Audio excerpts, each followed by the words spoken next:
Good evening.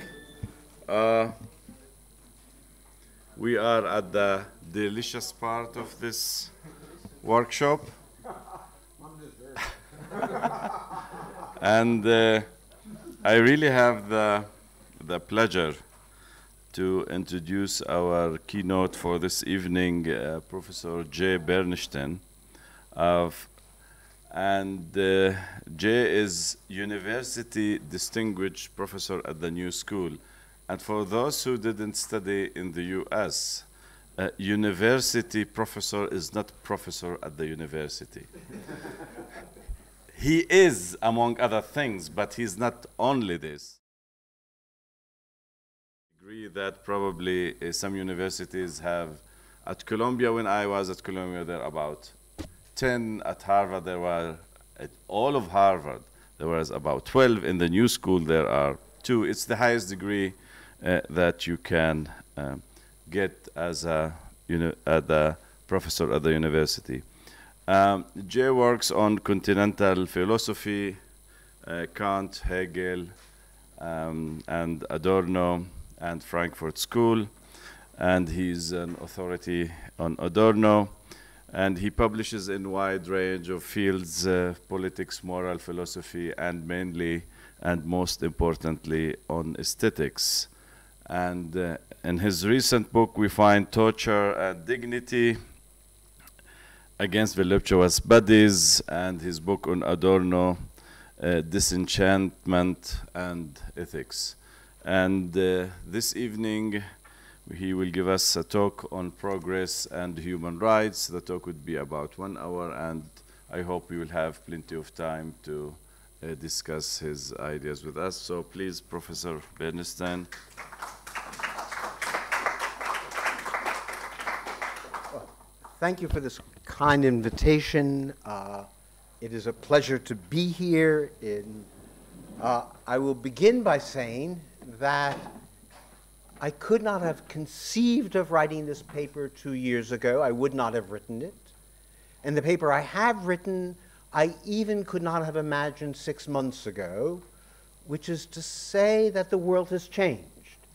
And this paper addresses the ways in which the world has changed and how I now think we need to respond to those changes.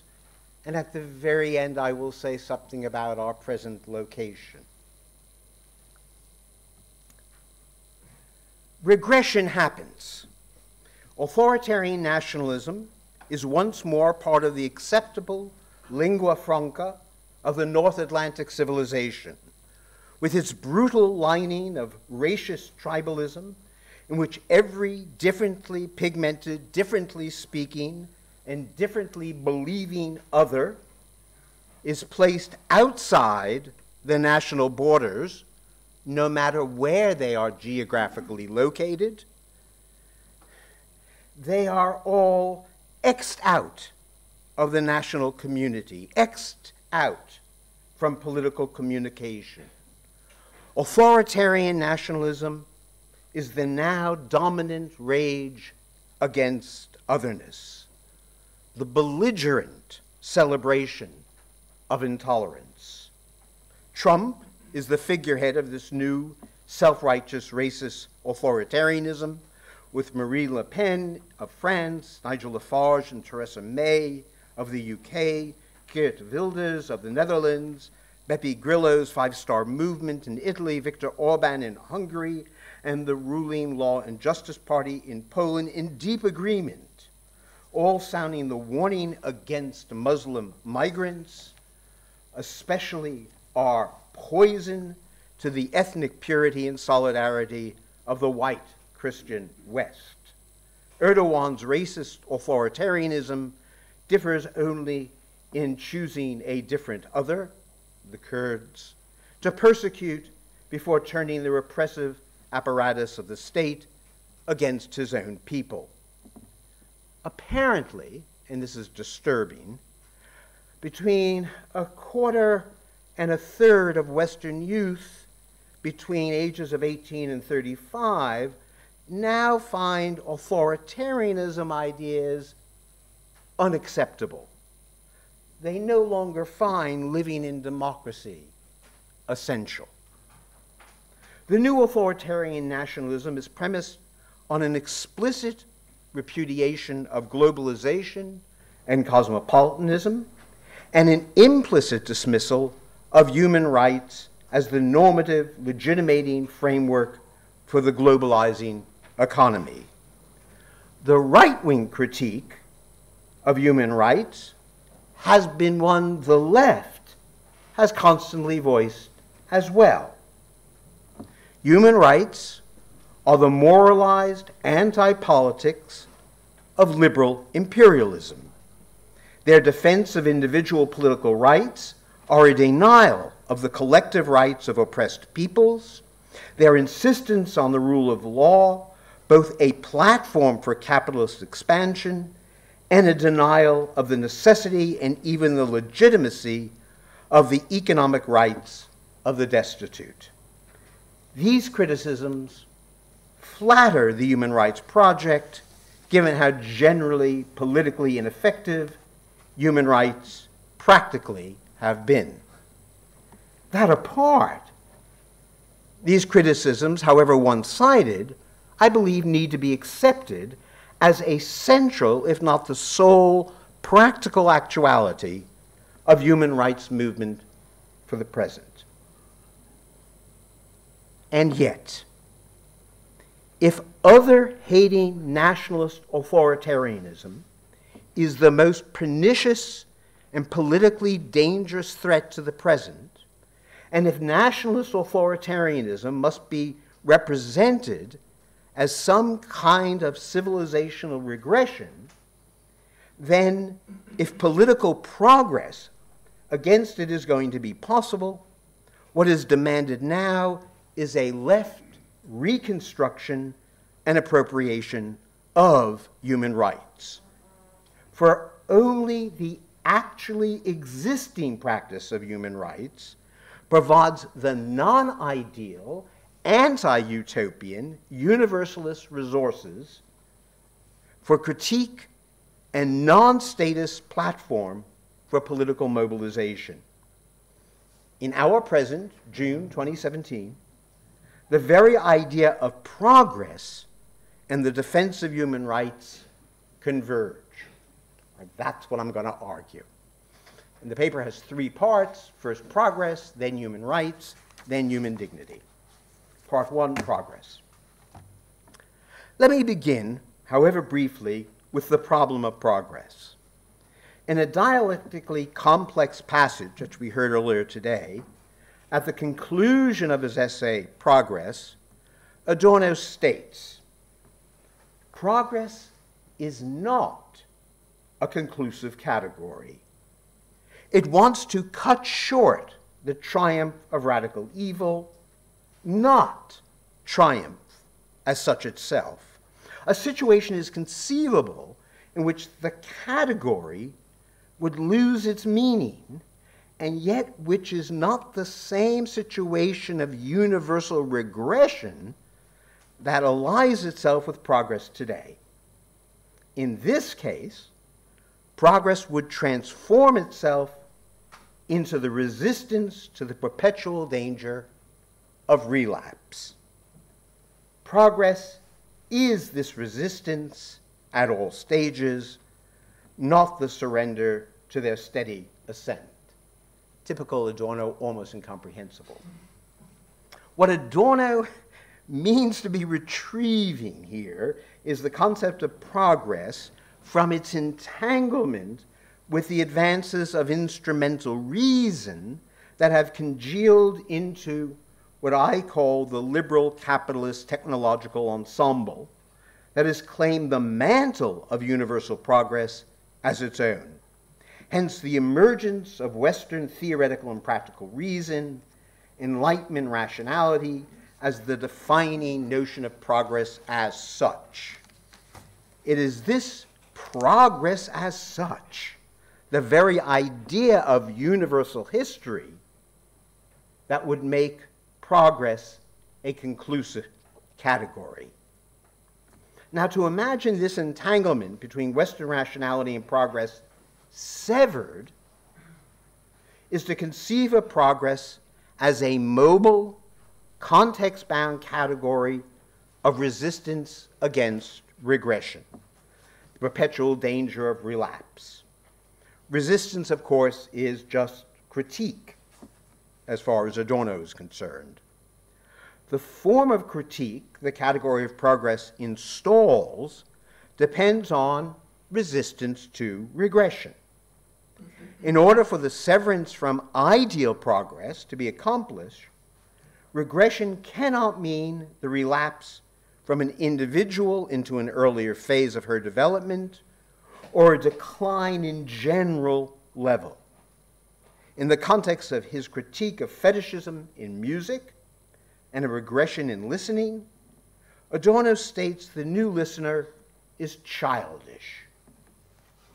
Their primitivism is not that of the undeveloped, but that of the forcibly retarded. Whenever they have a chance, they display the pinched hatred of those who really sense the other, but exclude it in order to live in peace, and who therefore would like best to root out the nagging possibility. The regression is really from this existent possibility, or more concretely, from the possibility of a different and oppositional music.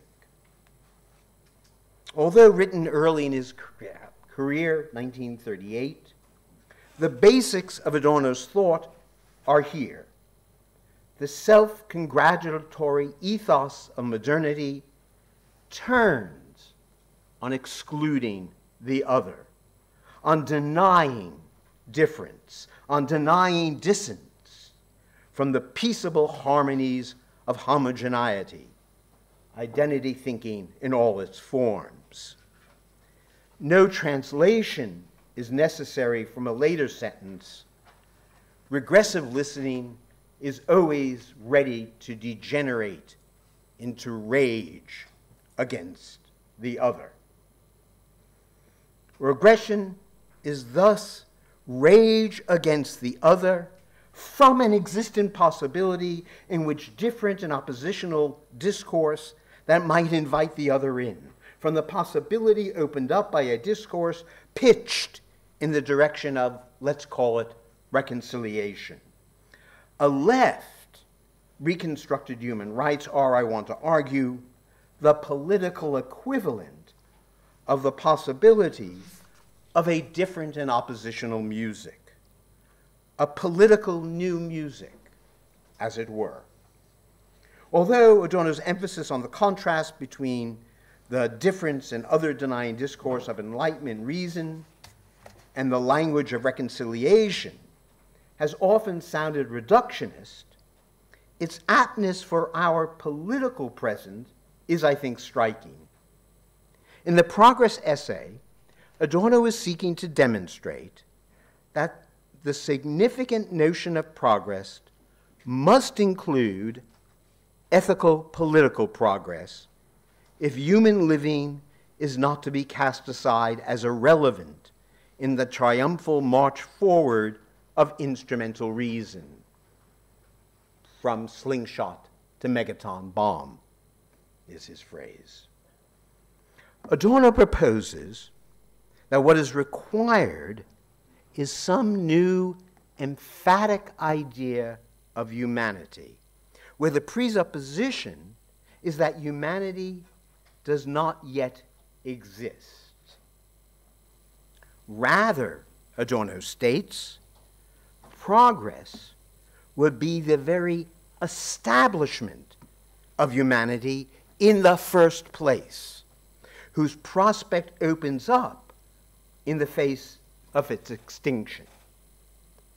By the time of this writing, 1962, Adorno understood that extinction was multivalent, having economic, political, and technological modalities along with the predictable military ones.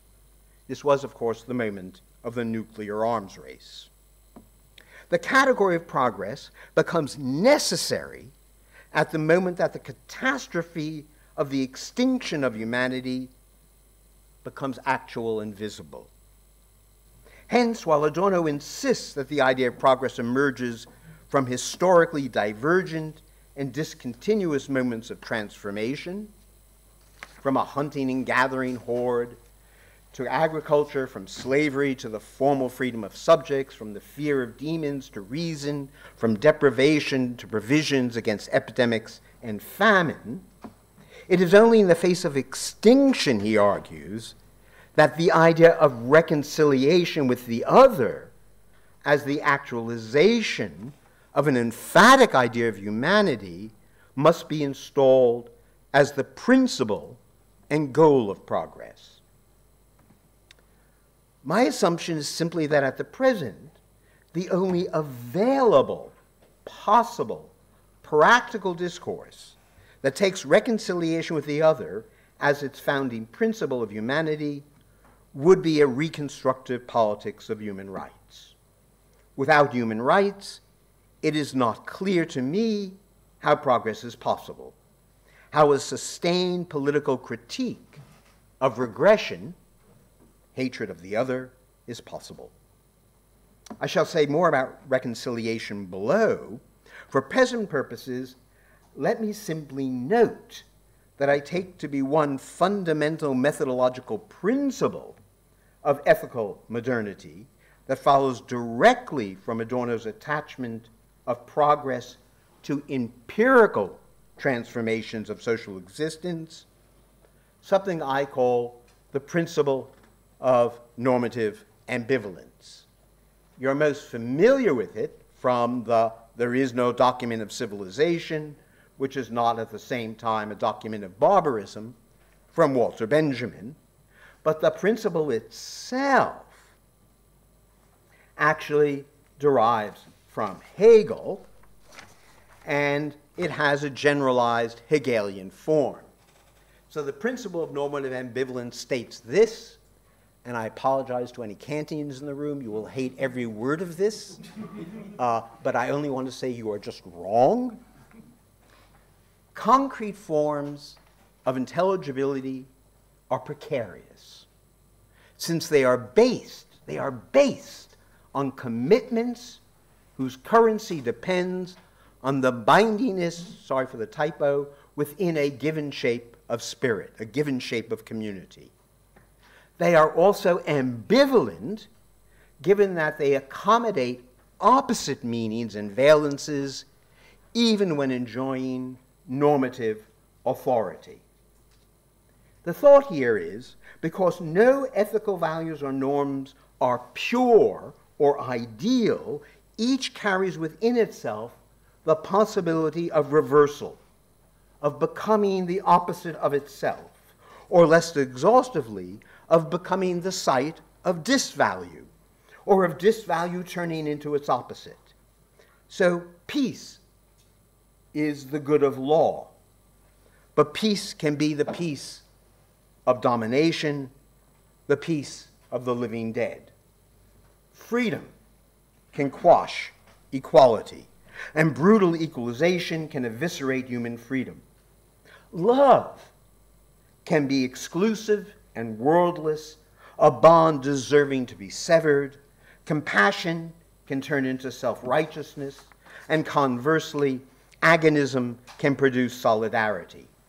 And dignity, which was once upon a time the marker of a privileged status, became the marker of intrinsic human worth.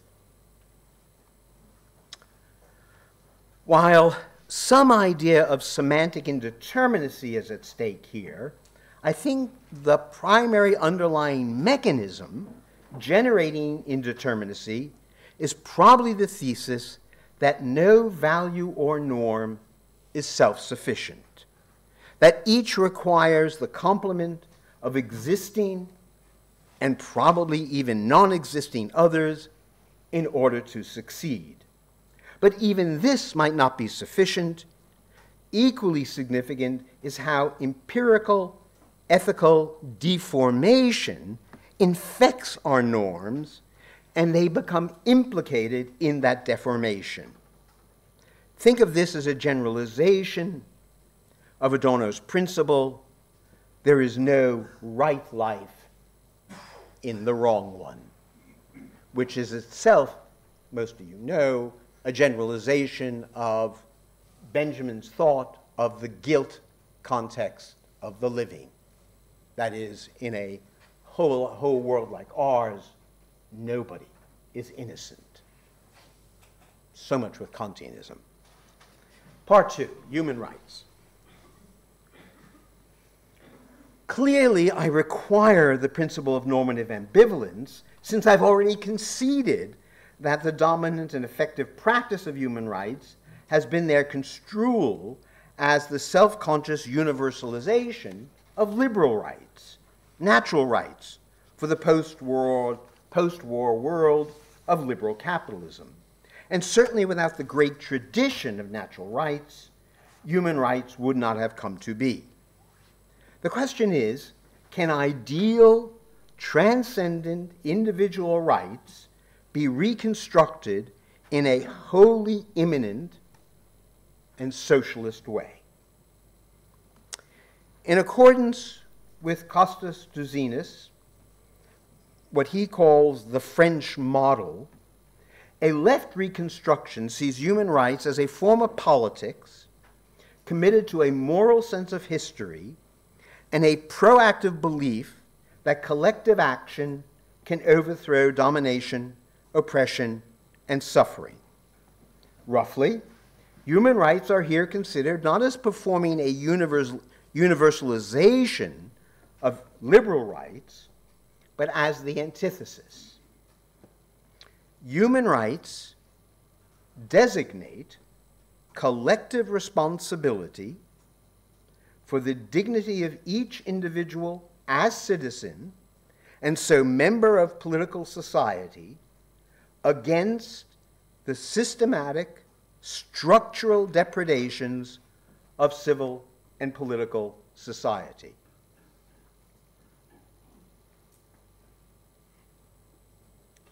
The difficulty for any critical theory of human rights is to provide a non-idealist account of the authority of rights that loses none of the ethical depth of the traditional idea. My hypothesis is that each individual human right, or distinctive cluster of human rights, is best understood to be the determinate negation of some standard, predictable, systemic, social practice producing individual and collective harm. Human rights are the determinate negation of practices that produce pain, suffering, and wrong. In some cases, this is transparent, as in the bans on torture and slavery, but evidently the Universal Declaration of Women's Rights, 1967, and the Convention on the Elimination of All Forms of Discrimination Against Women from 1979 were designated to counter the systemic depredations of patriarchy. They weren't just about individual rights, they were targeted at patriarchy plainly. And the central articles of the International Covenant on Economic, Social, and Cultural Rights from 1966 plainly has in view the brutalities of the capitalist free market economy. Human rights are not free-floating moral ideals, but rather target and are determinate negations of preponderant forms of social harm. Although one might argue that one does require a normative backdrop to perceive the harm of hunger or rape, say, does not require a normative backdrop, nonetheless, insofar as we perceive these as forms of social wrong, then the notion of wrongness must be hinged to the normative conditions of social life in general, where the stakes of the normative correction must itself be social. That is, even if there is a directness and palpability to experiences of moral injury that makes it ethically primary, primacy still requires a philosophical vindication if the construal of human rights as determinate negations of social wrong is going to be rationally compelling. Here is my orienting hypothesis.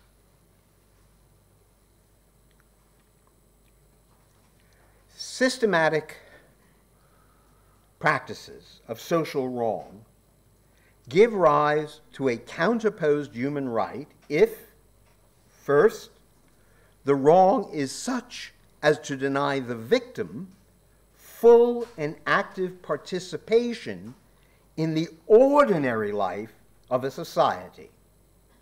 And second, if the wrong is such that it provides the victim of having equal dignity with every other social agent.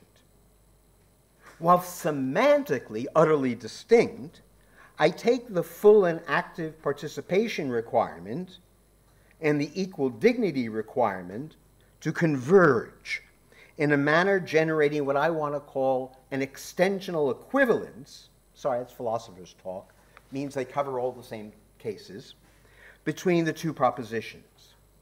Whenever full membership is denied, I want to claim there will be some form of humiliation or degradation.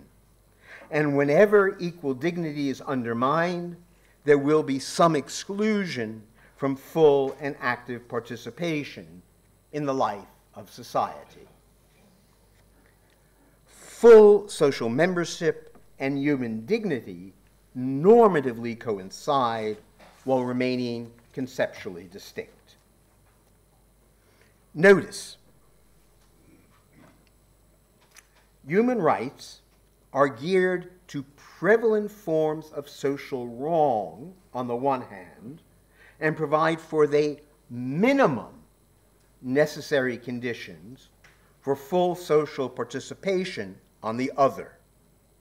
This then, and I want to insist upon this, is an austerely minimalist account that hugs the shoreline of systematically produced social forms of moral injury, and hence does not pretend to offer a picture of the good life, or even claim that these are the necessary conditions for the good life for human beings.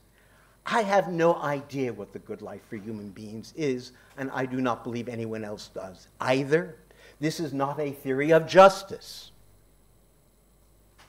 This is the minimum necessary conditions for full and active participation in social life with equal dignity.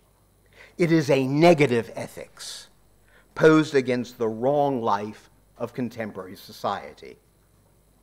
That said, if the thesis of extensional equivalence between full participation and equal dignity is valid, then it will follow, and you'll find a hard time buying this, but I'm going to try to prove it. It follows that the articulated body of human rights constitute human dignity. Constitute it. That is, in providing the socially necessary conditions for equal dignity, they project that having human dignity now is.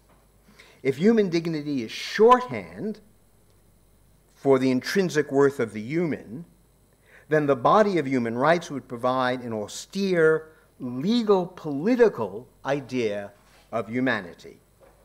The very thing Adorno demanded for an effective critical idea of progress. That is, if it constitutes human dignity, that gives us our idea of humanity. It installs humanity, which is what I promised to do. I try to keep my promises. Okay. So in claiming that the possession of the full panoply of reconstructed human rights derived from social wrong constitutes human dignity, I am contravening existing accounts of dignity by making it a social construction. I believe it's socially constructed in every possible society, by the way. Adorno's theorem that progress would be the very establishment of humanity in the first place, whose prospect opens up in the face of its extinction, must itself assume that this emphatic conception of humanity is a construction, otherwise it couldn't be installed, right? It has to be constructed somehow. So if human rights are the elaboration of the conception of humanity, then the claim is that the body of reconstructed human rights projects a revised, socio-historically constructed conception of what it is to be a human being.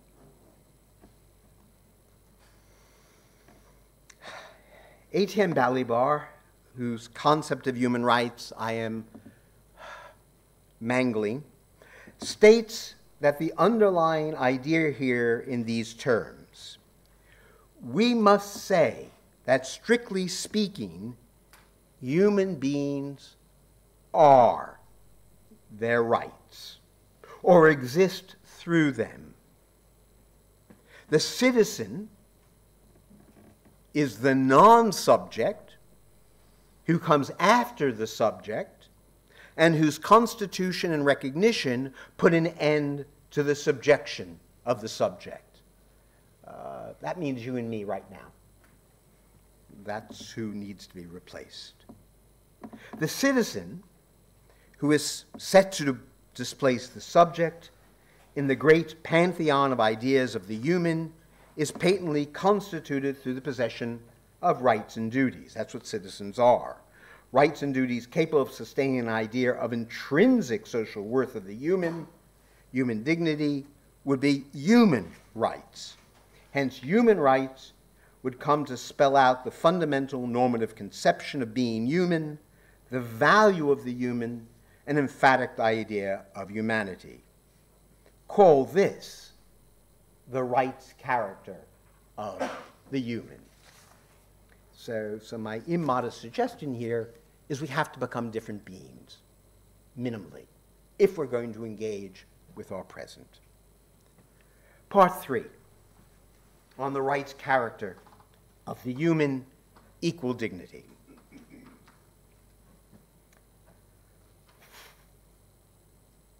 The political excess of the claim of right beyond every legal regime of rights is just the converse of the thesis that the authority of rights lives off the absence of right, that the demand for rights is the pained response to their even more brutalizing absence, the positive just the negation of a negation, hence the acknowledgments that the politics of rights operates through determinate negation. We overcome the contradiction between our experience of having intrinsic worth and just here and now suffering, degradation, and devaluation by claiming our rights to vote, to have health care, to have education. Throughout the 20th century, multitudes of ordinary citizens, classes, masses, parties have come together to force the state to recognize their dignity and to introduce norms of civility into public service or the public sphere. Balibar likes to state this thesis as the malgré lui truth of Nietzsche's theorem that all morality is a slave morality. What is helpful in this statement is its joining of ethical meaning to what has been negated, denied, excluded, discriminated against, undone, that is to say, to the condition of rightless lives, superfluous lives, disposable lives, and finally to that reminder that each of these formations of hollowed out lives, lives that do not live, recalls if recall is required, what Hannah Arendt presents as the scene of the destruction of the human in the Nazi camps. The historically and politically intelligible preparation of living corpses was the destruction of the human as a value being, as a being having intrinsic worth, hence as the making of what was human into something no longer quite fully human.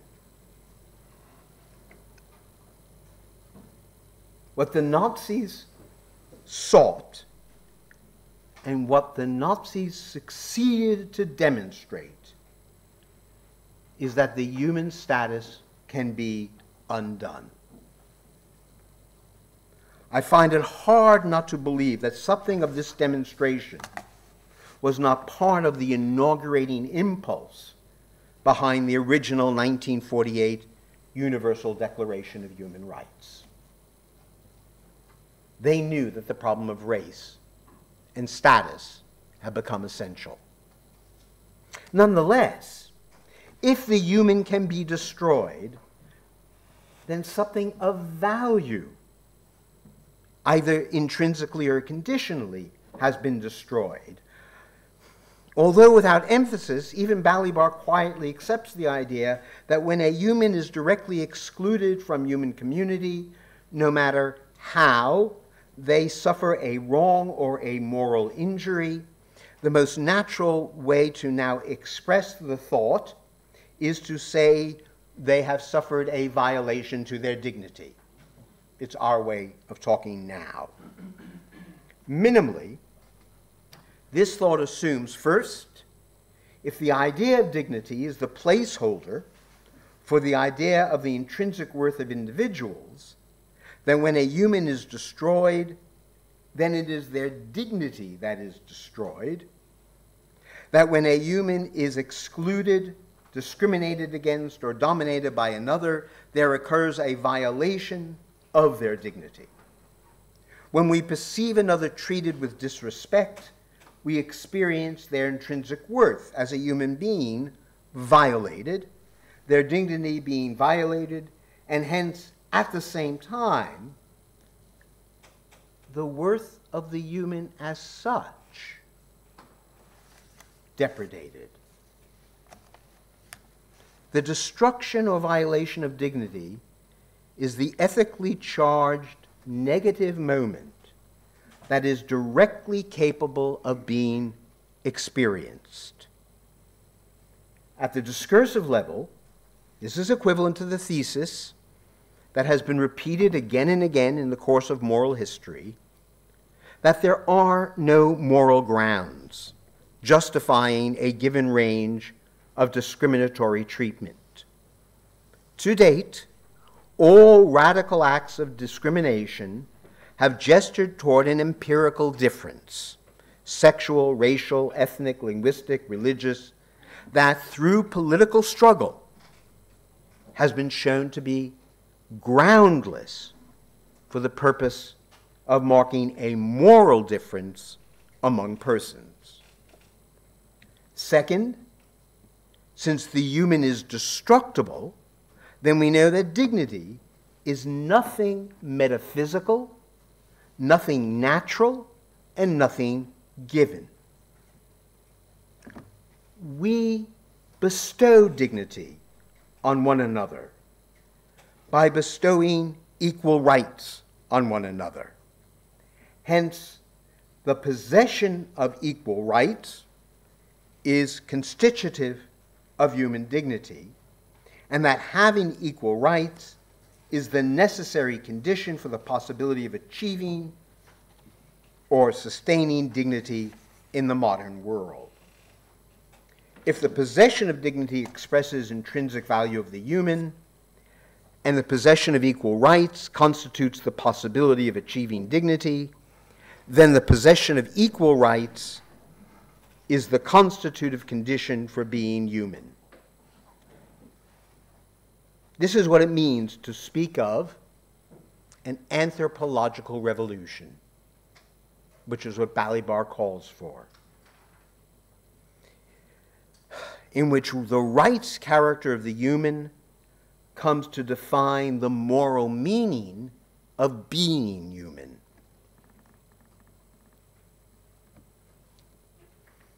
It should now be possible to propound a proposition of equal dignity.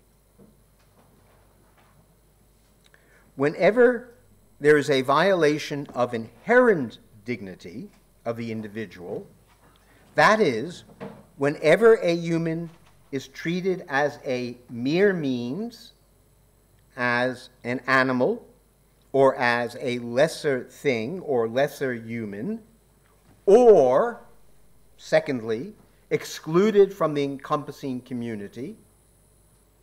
I noticed in Haaretz this morning 320,000 Palestinian residents are excluded from being full residents of the very city in which they are full residents, excluded from the encompassing community, or denied control over his or her life. Those of you may recognize these are three categories from Avishai Margolit's A Decent Society.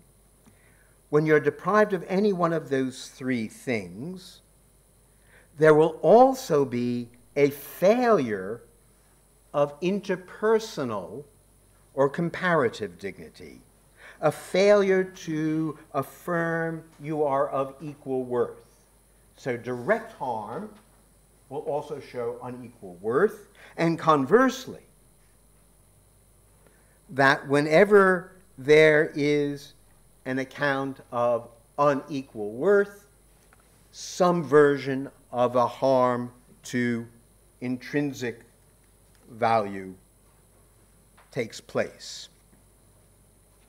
While I take the proposition of equal dignity to be a material a priori truth, that is, I have no way of hooking those up a priori, I think it's material claim, could be falsified, I regret to say, we do have the beginnings of an explanation about why the two sides of equal dignity are materially joined in the way they are. Namely, that being human just is a constructed status that comes in increments and degrees and is further capable of destruction. The difficult thought underpinning the proposition of equal dignity is that to be a human being is to be fully recognized as an equal human being, where the necessary condition of being recognized as human in the modern world is being recognized as possessing equal rights. The difficulty in this thought is patent. We are forever dependent on our fellow citizens and or the institutions of the state to recognize rights claims. There is always an absolute and irrevocable dependence on all others to recognize whatever rights are claimed. And all too obviously, the intransigence and brutality of the other can decimate any claim rights. It is the radicality of our dependence on others that exposes each human to the multiple forms of actual and symbolic violence that effectively humiliate, degrade, violate, and destroy. The possibility of dignity, on my account, therefore, is simultaneously the possibility of the violation and destruction of dignity, where the necessary condition of being recognized as human in the modern world is again being recognized as having equal rights. I take the sense of exposure intrinsic to the experience of having dignity, our dependence on others, to be difficult, even threatening. Indeed, it is often experienced as so threatening that great efforts to deny that we are dependent beings are put in place. Here's a causal hypothesis. the persistence of sexism, call it patriarchy, and racism is best construed as pathologies of dependence, as efforts to repudiate the condition of constitutive dependence by reducing the other whose very proximity and being has come to represent the condition of radical dependence, to a non-human status. Balibar presents this idea through Fethi Benslama's analysis of the destruction of the human via ethnic cleansing in the wars in Yugoslavia. The idea of a purified ethnic identity, the very idea of a national identity, has routinely operated as simply the all-out repudiation of dependence on what is foreign and other. This is Benslama. Hence, when the imperious need to reappropriate what is proper to the self spreads, the rage for purification and the thirst for vengeance displace a singularly embittered determination not to defeat or expel the enemy, that's easy, but to mutilate and exterminate her, as if the aim were to extirpate a foreign body, and the foreign from the body clinging to the image of one's own body. It is impossible not to notice that ethnic cleansing is here understood both through the use of rape as a means, through the practice of genocidal rape, and even more emphatically through the very structure of rape as the prodigious effort to exterminate the other through appropriating her body as wholly and irresistibly in the possession of the rapist. Nothing foreign that is human must remain. Wherever the notion of ethnic purity reverberates, there will be some radical disowning of the material and social conditions of human dependence. Commenting on this passage from Benslama, Balibar states that these practices that target the foreigner in one's own body, her integrity, her physical dignity, constitute not simple annihilation of the enemy, but self-annihilation. Because the foreignness in question here is that which comes closest to the self, which is at the limit inseparable from the individual and collective self, the representation of one's identity.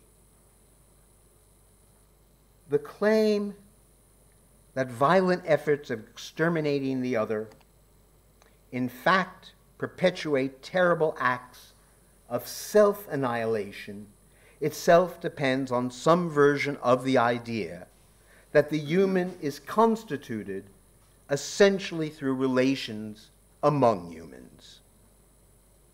Veering away from talk of recognition, Balibar calls these structures of dependence and independence trans-individual. We have, in fact, to think humanity as trans-individual reality, and ultimately to think trans-individuality as such. Not what is ideally in each individual as a form or a substance, or what would serve from the outside to classify the individual, but what exists between individuals by dint of their multiple interactions. Rephrasing slightly, severing a particular kind of relation as a human one is a means of severing the relationality of the human as such, and thus a way of diffusing or suppressing its dissemination of radical exposure and vulnerability. If the human is trans-individual, then the effort of severing enacts a form of self-annihilation. That's why I think we're at a moment of the extinction of humanity. I turn to these passages to better understand what is involved in the admission of negativity in the field of political practices, in opposition to the normativity and normality toward which both juridical positivism and the dominant culture tend. What Balibar's comment brings to the fore is that the force of the negative must depend on some indeterminate but determinable value ascription. For Balibar, her integrity, her physical dignity are those value ascriptions.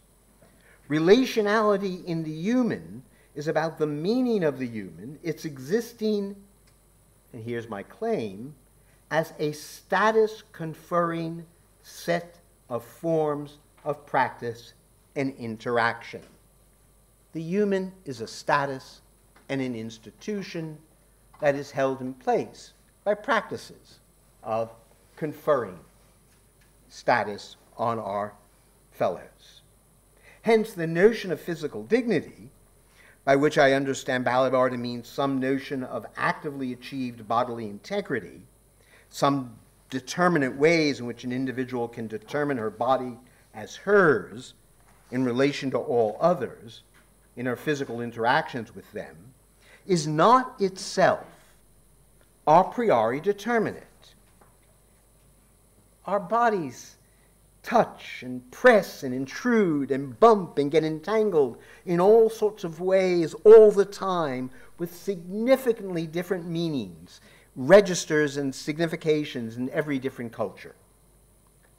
But to agree that what counts as physical dignity is not a transcultural or natural norm does not entail that it is arbitrary. The history of violation in relation to the progressive history of universalism, the work of declaring rights, generates the possibility of determinate responses. Laws against torture, against rape, against slavery, against cruel and unusual punishments. These are not transhistorical wrongs. On the contrary, every one of these practices have long histories of being permissible forms of human action, wholly within the bounds of morality and legality. Their elimination from the domain of moral acceptability is a hard-won and precarious human achievement. Second, at least in terms of public morality, there is nothing more, I'm claiming, to equal dignity than equal rights, and therefore nothing more to the secure possession of dignity than the possession of equal rights. What I am calling the rights character of the human is arguably the essential and necessary ethical subtext of contemporary ethical and political struggles. Denying that dignity is a metaphysical essence, together with the widely shared yet wholly indeterminate moral intuition that every being with a human form should be taken as possessing human dignity, yields an experiential logic of dignity. Dignity as the intrinsic value of the human exists through its practical realization in each human. This is why any violation of the dignity of any individual human can be, is, and should be felt as a violation of the human status itself. Connecting the experience of the violation of any individual's dignity with the depredation of the human status as such is the experience of our actually undergoing an anthropological revolution through which the human comes to be ethically and normatively experienced as constituted through the possession of equal basic rights. The destructibility and contingency of the human status is the source of its ethical necessity. Either dignity matters just here and now with this one vulnerable body, or the dignity of the human suffers a practical delegitimation.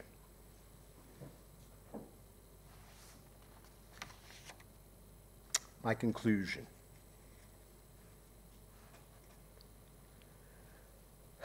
The fragility of human dignity, its existing through recurrent efforts of mutually endowing one another with it, each human being deserving the protections and entitlements of basic rights, underlines both its contingency and moral necessity.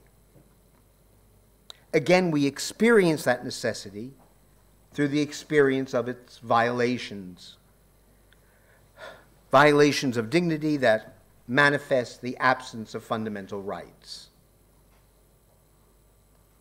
However, if there is nothing more to dignity than equal rights, then for us here and now, the meaning of being human can be nothing more than having or struggling for ourselves and for all others for the rights of the citizen.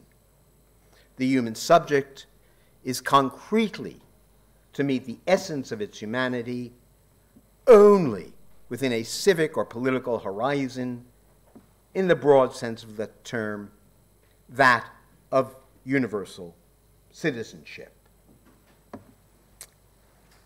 I take the denial of the very idea of such universal citizenship as what motivates the Zionism of Israeli settlers and their way too many friends. And I also think it motivates Hamas radicals and their way too many friends. Each fantasizes a state in which the other would simply disappear. How close both those political fantasies are to ethnic cleansing is a marker of how urgent and desperate are the stakes in the continuation of the Israeli occupation of the West Bank. The fundamental rights and the dignity of the human as such are at issue here, is what both fantasies, both political communities, work to deny and suppress and to viciously forget. I'm going to give Adorno the last word here. This is the conclusion of his essay, Heine the Wound, in which he recognizes the deep entwinement between racist suffering and humanitarianism in our times. All human beings have been as badly injured in their beings and their language as Heine the outcast was. His words stand in for their words. There is no longer any homeland other than a world in which no one would be cast out anymore. The world of a genuinely emancipated humanity. Thanks. Well, thank you very much for a very impressive and very thought-provoking presentation. I have two problems with it. One is, in the end, I don't see where you have gone beyond Kant. Here and there in some of the connections, but you're advocating a kingdom of ends, a very individualist vision of cosmopolitan citizenship. It's a completely Kantian vision. There's nothing wrong with it. I'm happy with it. But this is not what you promised. And the second thing in which your presentation is not what you promised, I mean, Kant, you know, the centering of dignity and the individual and so on and so forth. It's completely Kantian in my view. The second point in which you didn't present what you promised, I think, is that it's a left reconstruction, appropriation of human rights, from which I understood that it would not be subject to the critiques of human rights that you presented in the beginning from the left, saying that human rights are the moralized anti-politics of liberal imperialism. But I think this is exactly what you presented, because I do not see in what way your presentation of human rights can answer critiques that by advocating, for instance, the equality of women, you are destroying traditional forms of life that cannot suffer such equality of women, that cannot suffer the destruction of traditional family structures, and so on and so forth. So what you're presenting is a liberal vision of society, an imperialist vision of modernization that runs exactly against traditional forms of life. So this is exactly subject to the left-wing critique. And I don't want to speak too long, but I think I can go through all the critiques from the left because that you mentioned, and I think they would all apply to your presentation. And I think the reason is that because it's really Kantian in its essence. So the simple reason why it's not Kantian, there are two. One is every Kantian I know believes that human dignity is non-destructible. I argued intensely that, and I can give you just quote from Kantian after Kantian. That's supposed to be the big deal, that you can harm me, but you can't harm my dignity.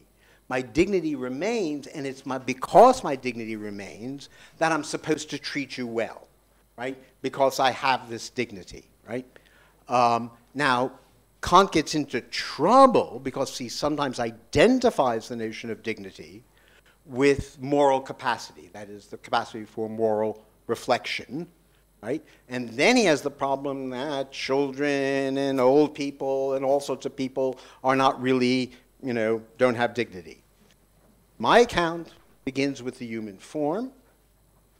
There is no metaphysical substance. It's wholly relational, and it's utterly destructible. Right? I take the scene from Night and Fog, the movie Night and Fog, which is about the death camps. And it's that famous scene where we see a bulldozer bulldozing bodies into a mass grave. Not beings with dignity, just garbage. Human being can be undone. Kant didn't know that. And therefore, he didn't know what human dignity was even a little bit, in my view. So I don't see any connection between my account and his.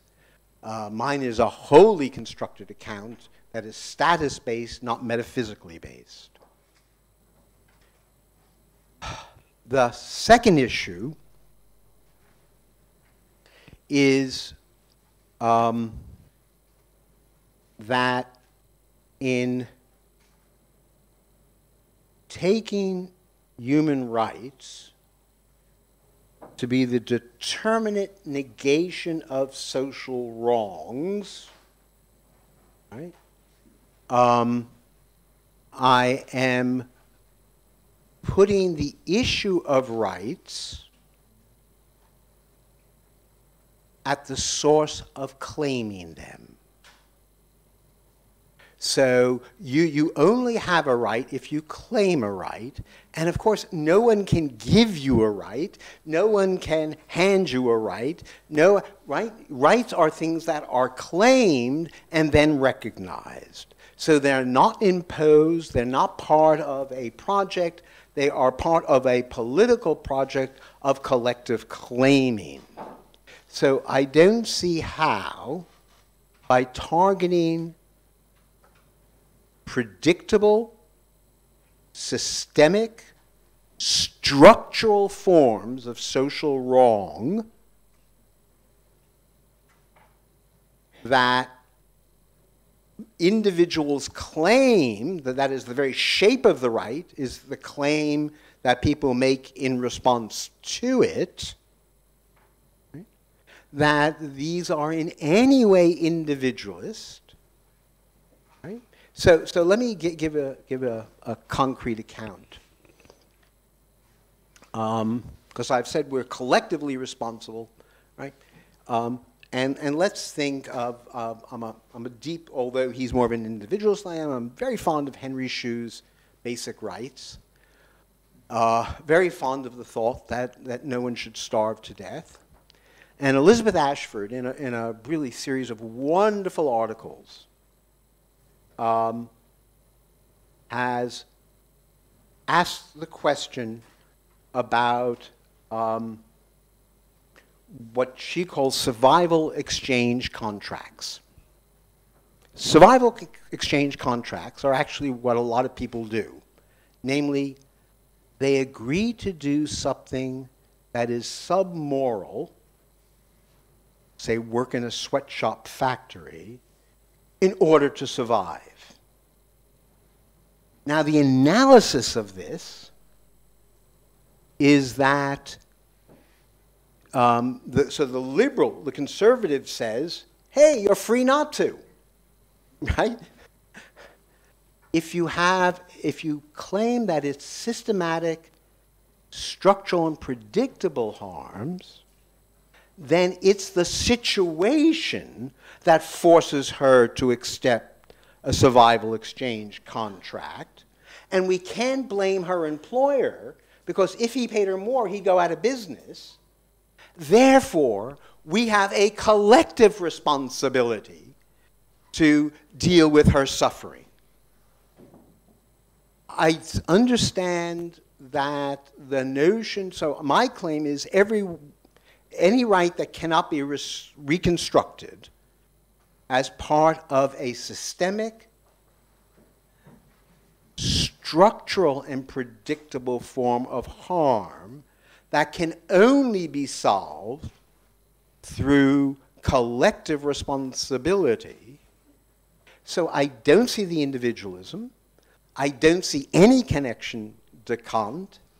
And it's the basis of it is it's a political morality. So so we're on it. Maybe it sounded different than I meant it to be. Anyway. Thank you. I too thank you for a stimulating presentation. You made quite clear throughout that dignity is conferred, that we mutually endow each other with it, that it is destructible. I was surprised in your discussion of equal dignity that you referred to the inherent dignity of the individual. Precisely in what sense is dignity inherent? Okay, maybe I'll make a little bit of like bad argument about it, and I want to ask, like, can in any way this conception of universal human rights and etc. like anticipates the status quo between the rich and the poor, between like powerful and the weak, and can it prevent like the obstacles of the realization of the human rights? Because you know there are like countries, there are places where you formally have some rights when you can do something, but it's connected with the obstacles.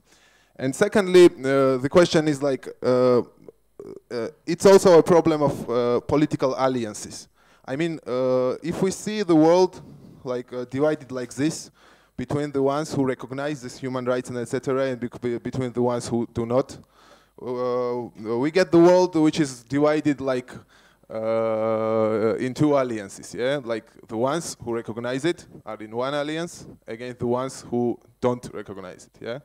And this is where global American police comes into force, yeah? So this is where it comes into the action.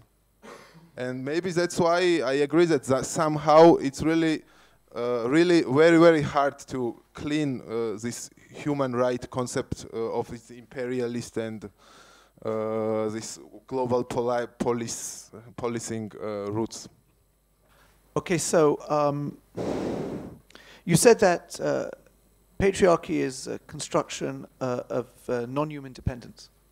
So if I understand correctly, you're trying to put on humanization or dehumanization and the concept of dignity that underlies it, pretty much all forms of interaction, ethical interaction.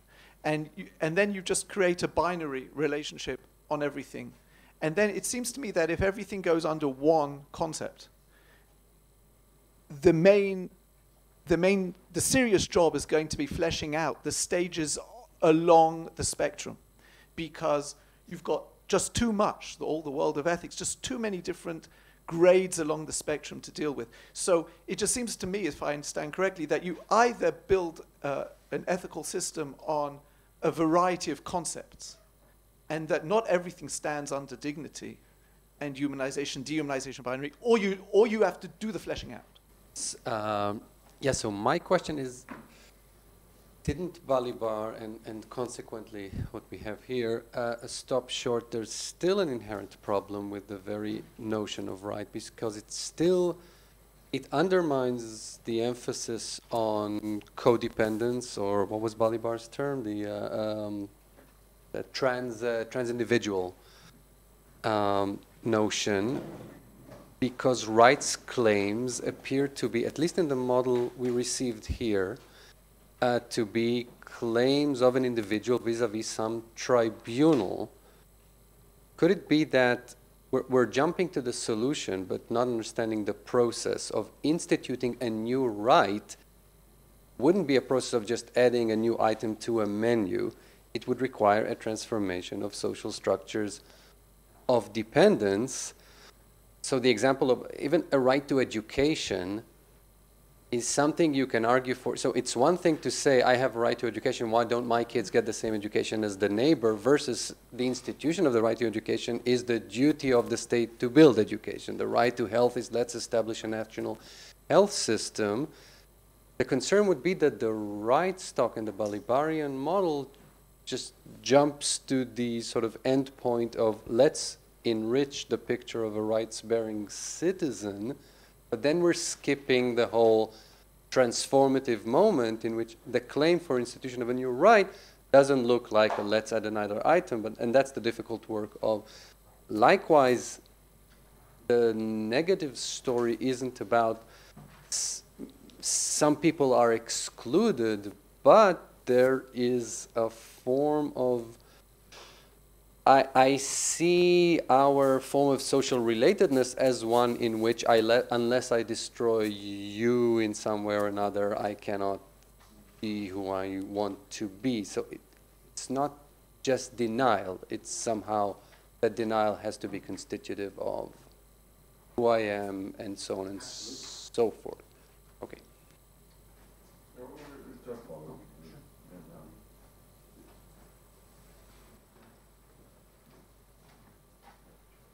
Yes, it's related in a sense, since rights are only that which you claim and then have it recognized. So what use or sense would you make of universal declarations of human rights and so on, especially since it's not clear at which level the bodies can actually recognize a right? I mean, United Nations Council on Human Rights, whatever it is. I mean, just following up on that, who is the body which will then recognize and perhaps even act on your claim for a right? Okay, I finish by, I could defend Kant, but I don't. But I have questions following. We're both lawyers, so this is the lawyers vis-a-vis the philosophers in this sense. And one, there is something, you have dignity process and human rights, and rights protecting us against harms and wrongs. So in this sense, harms and wrongs, the rest of the series are parasitic on the concept of harm and wrongs. Right. But every lawyer, at least if he's well-educated, would know that the concept of wrong is parasitic on the concept of right. In the sense that if I'm a Starbucks coming to Tel Aviv now, I decide that for 1 year, I just give coffee for free. This would put all of the cafes in Tel Aviv bankrupt. This is a harm or not? There's no one answer to the question if this is a harm or not. The answer to the question is dependent on the question, do I have a right or not? So this brings me to the question of the radical indeterminacy within the concept of right, because my right for bodily integrity might conflict with your right to be represented by a lawyer, for example. So in this sense, there is some heroic attempt in your project to take rights and to make them social, relational, constructive, and political. But if you do all of this move, what remains of the concept of right that you started with at the beginning of the conversation? Because you're capitulating in a certain concept of right that we trained in liberal theory, that rights is an island of agreement in a sea of political disagreement, and they reside above conflict. So they're not to the left, they're not to the right, they're not to the poor, they're not to the rich. That's the appeal of right. The moment that you socialize them, politicize them, then why you don't say, let's do just revolutionary left-wing politics and get away with rights? Are you a lawyer or a Marxist?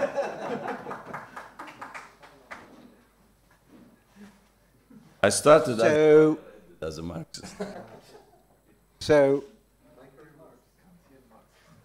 the answer, to start with that last question, the answer to your question is, this paper is a response to the fact that we haven't, and that we don't know what to do, and that we have failed miserably as Marxists by having no effective agenda, no set of practices, no shared vocabulary, no way of organizing our normative world.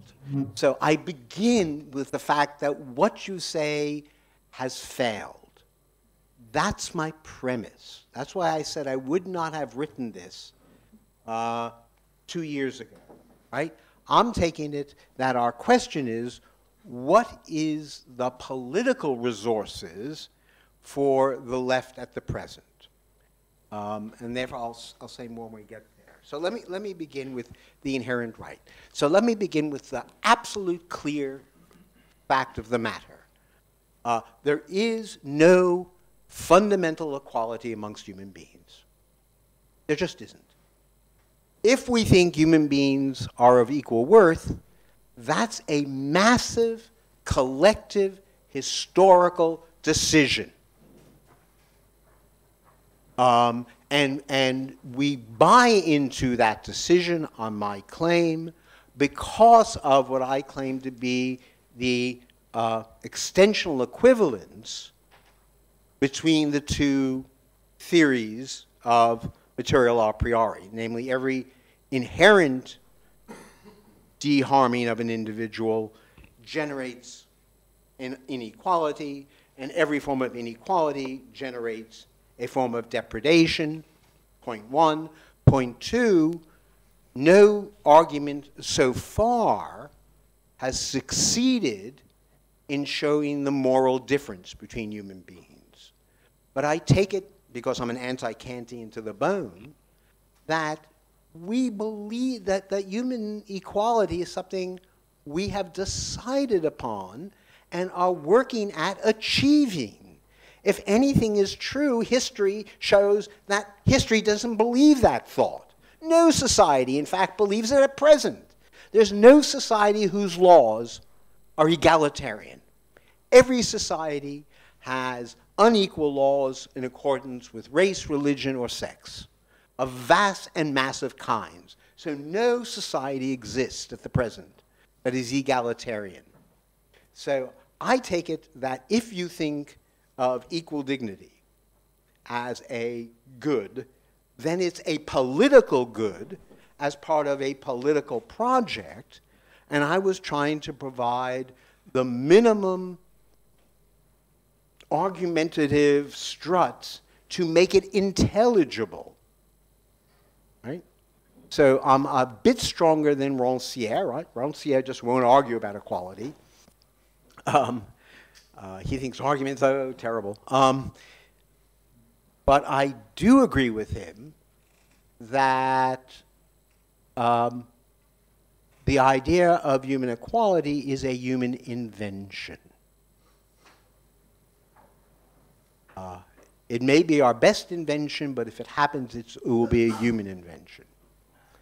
Okay, so what I said was the concept of dignity stands for the intrinsic worth of the human, whatever we think that intrinsic worth is. Religions have given one kind of account of intrinsic worth. Everyone has a soul, right? Different religions have different accounts of the worth of the human. Most religions have accounts of the worth of the human that is hierarchical, in which men have more worth than women. Or everyone has their station or role. But I just want to say every society, I argued this earlier today, every society makes an account of the worth of the human and sustains it through its social practices. And I'm asking you, in a non-traditional society, what practices do we have that support, guarantee, and uphold the idea of the intrinsic worth of the human? Now, there are some non-political practices. Love, our friend Hannet says, is one of those. And I want to say love does. And the reason love is, although important to my thinking, not part of this story, is because love is one of the things we can't obligate. We have no duties to make sure you're loved. So some forms of human loss and failure are beyond the law and beyond politics. What I said was, what we're looking for is the minimum necessary conditions for the possibility of full and active participation in the life of society, and that this would turn out to give equal dignity. Okay, so the question now about so the first thing I always say about Marxism is Marxism did not fail. We failed Marxism. We failed. And if you think any other explanation works, then you're a political naive. We fail politics. Politics doesn't fail. Politics is about what we do and what we allow. So if human rights fails on my account, it's because we fail it. Not because the United States has more power or there's some guy below. It's because we failed to make the argument, because we failed to organize, because we failed to generate a community willing to fight for it. My thesis here is that human rights is the only transnational left discourse available that we could galvanize so that we could share it amongst ourselves and have a notion of cross-national, cross-political forms in which we agreed how to attack capital, how to attack large corporations, right? So the idea is we need a vocabulary, and I'm saying, why invent a new vocabulary? Why don't we take over one and do what we're supposed to do anyway, namely transfigure the practices and the discourses and make them our own. Nothing gives human rights their, liberal profile. They were made liberal by the goddamn liberals, right? If you think about Roosevelt, Eleanor Roosevelt clearly thought that what she was doing was giving an elaboration of the Four Freedoms. Clearly that was the project. And the Four Freedoms was a deep idea. It was a deep social and political idea that was pretty good in generating a whole social democracy. So I see nothing intrinsic about the human rights that makes them cater to the American power. America at the moment is withdrawing its international laws. It doesn't want to fight on the grounds of human rights. Trump despises human rights, despises the UN. If anyone's going to uphold human rights now, it will not be the Western nations. They're running away from it 1,000 miles an hour.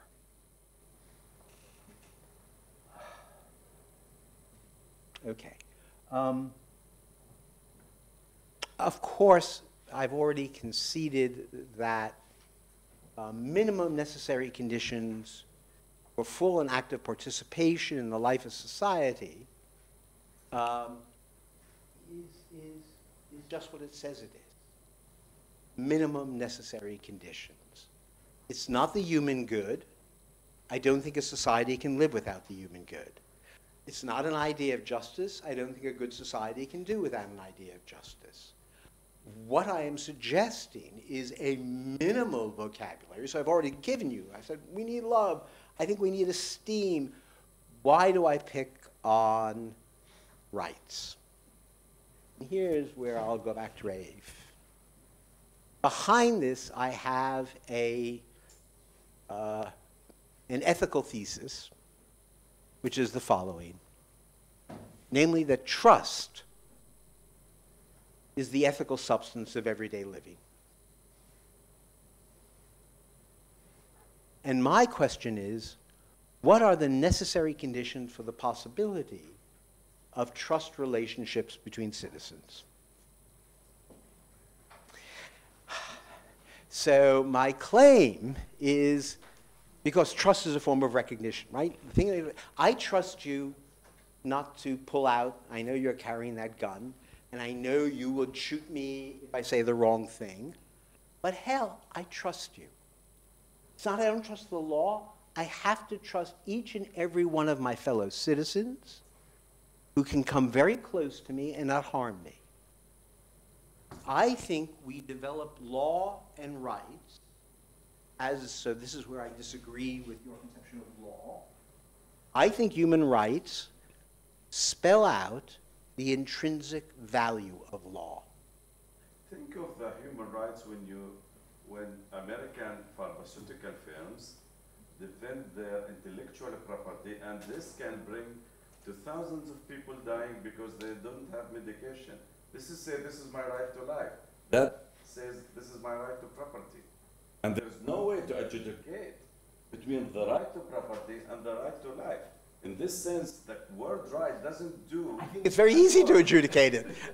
No, this is where I think having a different basis of rights, a non-positivistic, dignity-based, egalitarian principle exactly shows you're not entitled to that property right, full stop.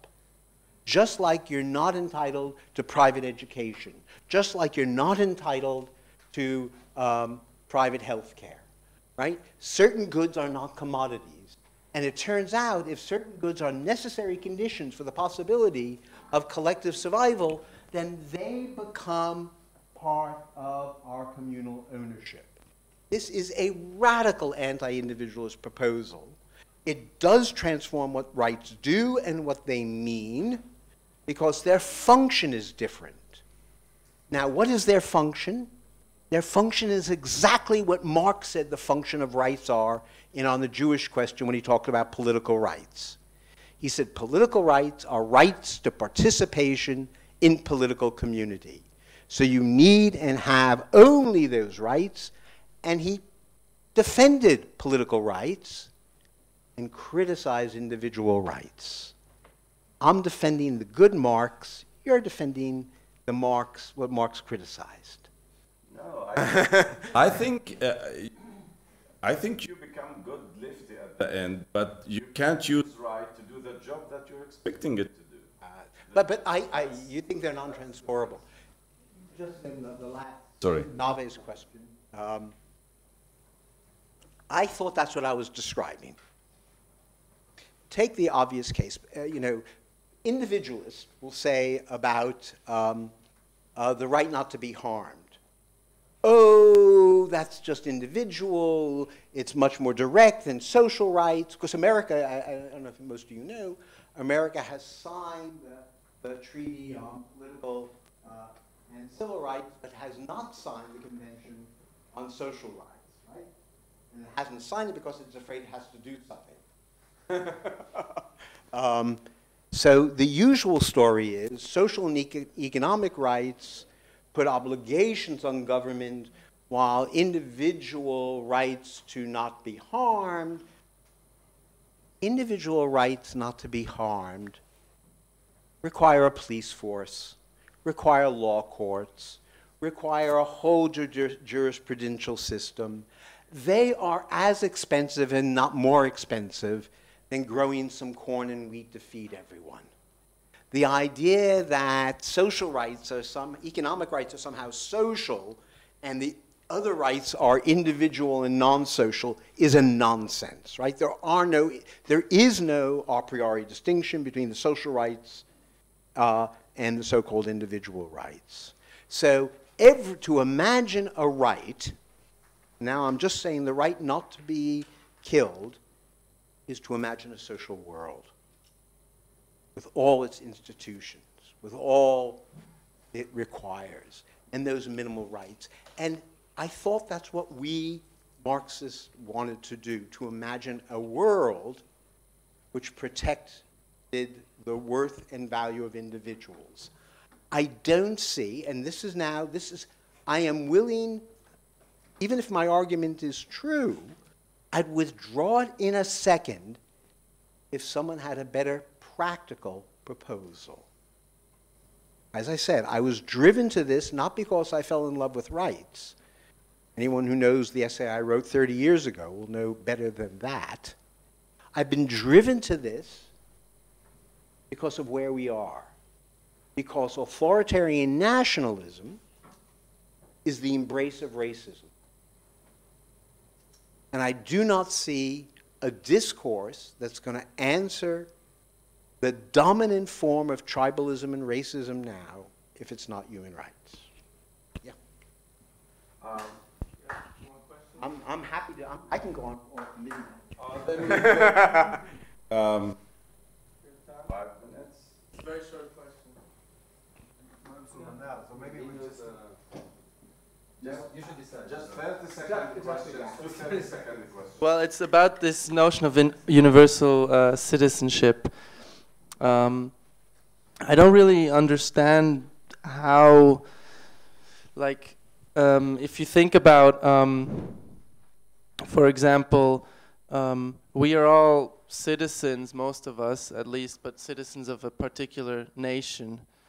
And if you think of like, in like anti-colonial nationalist liberation movements, or like if you can consider, let's say, the situation of the Palestinians, which I'm not very familiar with, but like in what way can they like derive a basis of their struggle from the concept of national citizenship, which is kind of really abstract? Like in the sense that national liberation movements, they knew in a way that to arrive at some kind of citizenship, that means that you have to be part of like some kind of national body.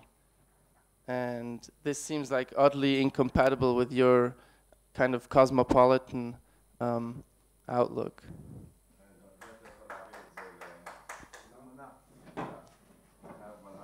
try to make it short. Thank you. It seems to me that you put right and privilege on a spectrum because you use the definition that human rights provide the minimum necessary conditions for full social participation. But there is a contradiction between minimum and full, because if the minimum gives you full, what is the maximum? What does the maximum give you? So if you're against private schools, you were saying this is privilege. So can you clarify on that? Thank you.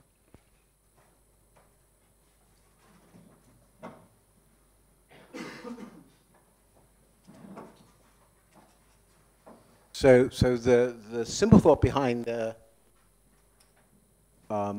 minimum thesis is to ask, literally, what are the necessary conditions for full and active participation in the ordinary life of society?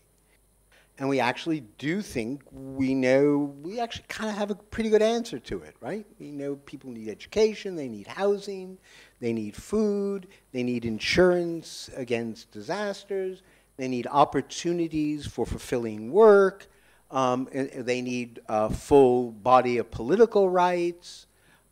What I can guarantee you is you're going to get exactly the, so you have a right to full participation, you don't have a right to teach at Harvard. You have a right to full and active participation, but no one says you're going to be a success. So when I say minimum necessary conditions, this is a version of you're not excluded from the ordinary life of society, right? Because of any structural, systematic feature of your situation, right? You may be excluded because you're just a nasty person. Social beings can't do much, we can't do much about everything. So minimum necessary conditions, right? So it's a structural question. Your question was about, just give me the first word again. About, like, universal citizenship. Ah, sure. Okay, so behind this, of course, is an Arendtian program. It's about the right to have rights. And what I am trying to work up, and what Balibar was trying to work up. Balibar is, weird because he's a Frenchman and thinks the French Revolution is the beginning and end of history. But he at least has the modesty to read Arendt. And he knows that the fundamental question of the modern world, as far as he's concerned, is being excluded from the domain of right because that's being excluded. So what we want, or what we're looking for, is a social practice, right, that would be maximally inclusive. So the idea of collective responsibility is collective responsibility for all these things. It turns out, and I won't go through the details, it turns out the really, really, really hard case remains refugees. The best book on immigration is Joseph Caron's book, which, if you haven't read it, that's the urgent book to read. That wildly gets the fundamental arguments from the far left down right. But even Caron's doesn't have a knockdown argument about what to do with refugees. What his argument is, and it's an important one, is that no refugee crisis is a mere accident, that they're products of social inequality, and that the powerful are responsible for the structures of social inequality that produce the crisis of refugees. So there is a way of apportioning blame and responsibility, but he doesn't have a mechanism, and so far if Joe doesn't, I don't, about how to handle it. But yeah, the whole thought, what makes the thought about rights, to me, moving? I don't believe in morality, right? Why I believe in rights is because it's the thought that the entire power, the entire apparatus of the whole state is to protect you. That's a great thought. I think that's a remarkable modern thought. That, for me, is what the thought of rights is about. Kant got something right? I'm disappointed to hear that. Thank you.